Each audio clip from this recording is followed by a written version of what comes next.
Now available in paperback and Kindle Unlimited, E-Steam The Sands of Time. It's action and adventure in ancient Egypt in this terrific teen time travel romance. Get your copy of E-Steam The Sands of Time at your favorite online bookseller today. When I heard that Halle Bailey was going to be cast as Ariel in Disney's The Little Mermaid remake, I knew there was going to be some sort of fix in. And now that it has been revealed who her Prince Eric is, I know that there's just something sinister behind this casting of Halle Bailey as the new Princess Ariel. Now, when it comes down to Hollywood and their attempts to try to promote diversity, it's oftentimes passive aggressive. Passively, they will go out of their way to cast a black person in a lead role like what they did with Halle Bailey in The Little Mermaid, but aggressively they will try to put inside some sort of insidious social engineering message or social engineering campaign. And we saw that with the casting of Prince Eric, that this movie was not going to be about giving us an adaptation that presented us a story of The Little Mermaid that was going to show it from a completely diverse perspective, but it was just going to be the same old repackaged story and an effort to promote the same old white supremacy in between the lines of that story. Now, with this Little Mermaid's casting, I'm seeing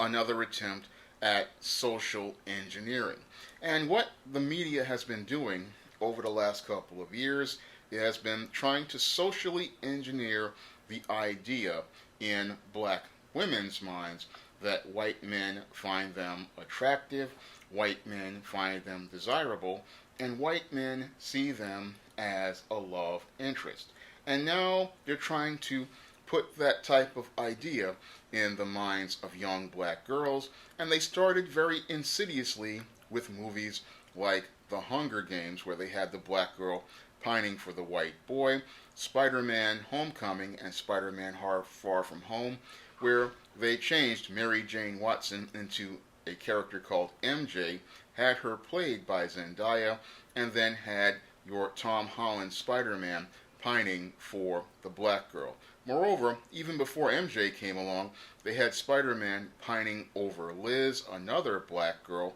and again, that was all about socially engineering the idea in young black girls' minds that white men find them to be attractive,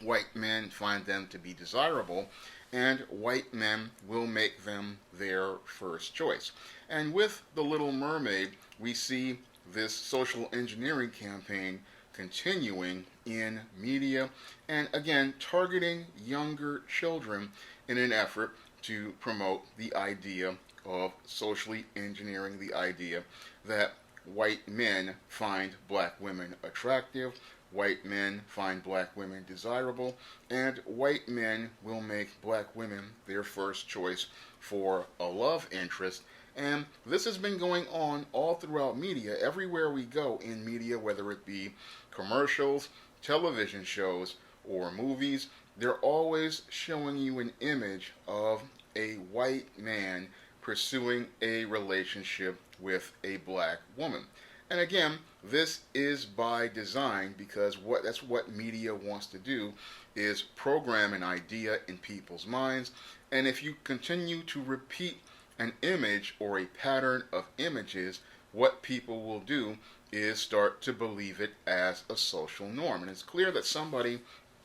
in Hollywood wants to socially engineer the idea that black women are this love interest for white men, and I believe we may even possibly even see that in the upcoming 007 movie, Bond 25, where a black woman will be the new 007. Again, with all of these films, you don't see any sort of diversity as related to promoting a black male as a love interest for these black women, nor do you see any sort of effort to promote a story that presents you an image of black culture or the black experience. Instead, we get the same whitewash stories, black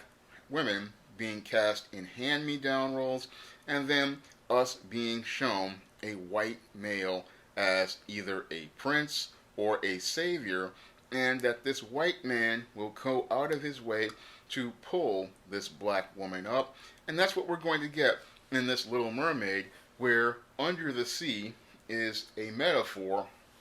as I see it, for the ghetto. The black woman is looking to go up to the world and be part of the quote unquote real world with the white man, and that the white man is going to go out here and save this black woman. And that's a very creepy message when you think about it, but it's something that Hollywood does because, again, in between the lines of their stories, they push and promote that idea as a social norm. And again, this is why I believe Hollywood's media today is really bad for you. When I look at this Little Mermaid casting, I look at the Spider-Man movies, I look at the Hunger Games, I look at Bond 25, I see media that is poisonous to black people. Now,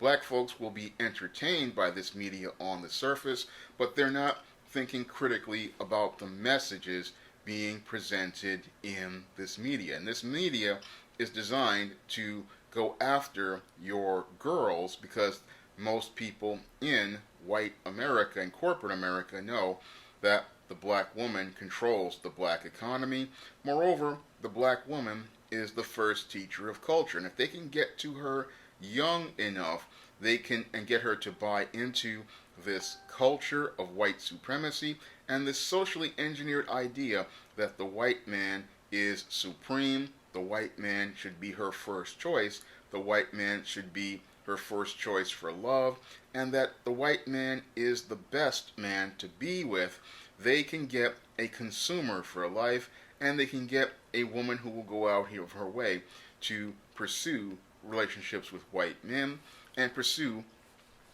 a life with a white man and believe that this is the ultimate ideal. So that's what they want to do with this type of programming, is program an idea in young black girls' minds, and that's why this type of media is extremely toxic for young black girls to go out here and watch. And when I think about this Little Mermaid, again, it fits right in line with the pattern I have been seeing, again, with those Spider-Man movies and with the Hunger Games, and even before that, the TV show Scandal, and even before that, The Princess and the Frog. And I find it interesting that every time you have a story featuring, and even before that, Rodgers and Hammertine's Cinderella with Brandy and Whitney Houston. Now, with all of these stories, we always got a non-black love interest for the black woman. And again, I find it interesting that all of this media always features a black woman, but they never feature a black man. And there's never been a story featuring a black man out here with a white woman, a Hispanic woman, or an Asian woman, or any other non-black woman as a love interest. And I find it interesting that Hollywood won't produce any of that media, and whenever they do produce any media with a black man, they either make him a homosexual, they asexualize him, or they find some way to emasculate him. So they have those media images of black men, but you cannot see any sort of media that presents you a strong, masculine, heterosexual black man loving a black woman, and a black man and a black woman sharing love with each other and being involved in a romantic relationship similar to what we see in your Disney princess movies. I just find that interesting that whenever you see images in media, you never see a black man out here in any way, shape, or form as a hero, as a lover, and as a leader. But in these films, you always see the black woman, and we always see her either with a white man or a non-black man. And again, if your children are watching and reading this type of media, it is having an overall effect on them. And if you continue to imbibe this media, what's going to have is they're going to start believing that that white men should be their first choice, and that in order to get love, they need to find a white man in order to be loved in a romantic relationship. And that type of thinking is self-hatred, because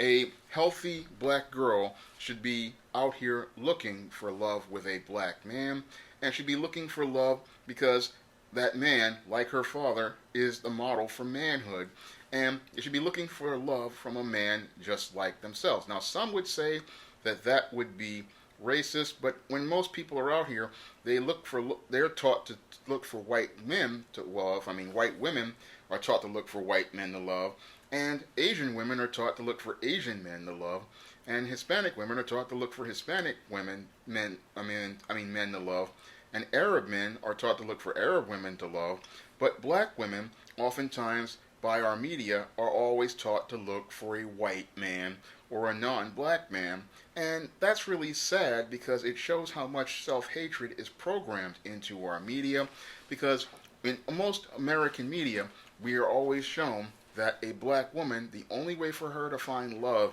and success is outside of a black man. And if you have media like that, that's media that I say that does not promote love. It promotes the worst type of hatred, and that is self-hatred. Because I, as a publisher, I go out of my way to produce stories that promote black on black love, like The Temptation of John Haynes, Spinsterella, A Recipe for Success, and Esteem, The Sands of Time. And I know that people want to read stories of black on black love, and we want stories like that, but it seems like Hollywood doesn't want to produce those type of stories because it doesn't fit their narrative. And what they want to do in their narrative, as I see it, is erase the image of a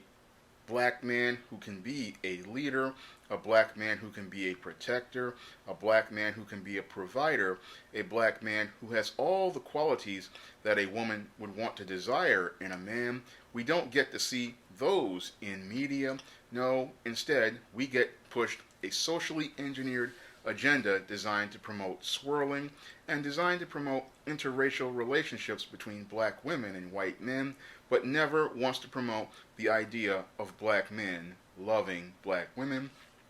And I feel that that's a shame, because there's no greater love than black on black love. If you want to pick up some of my positive stories that feature black on black love, like A Recipe for Success, The Temptation of John Haynes, Spinsterella, and Esteem, The Sands of Time, you may do so by clicking the link to Amazon.com. There you can pick up those great black on black love stories in paperback and Kindle formats. And if you want to see me make more videos like this, you can donate to my Patreon, my PayPal, or my Cash App by clicking the link in the description box. That's all I have to say for this video. You can comment, rate, and subscribe.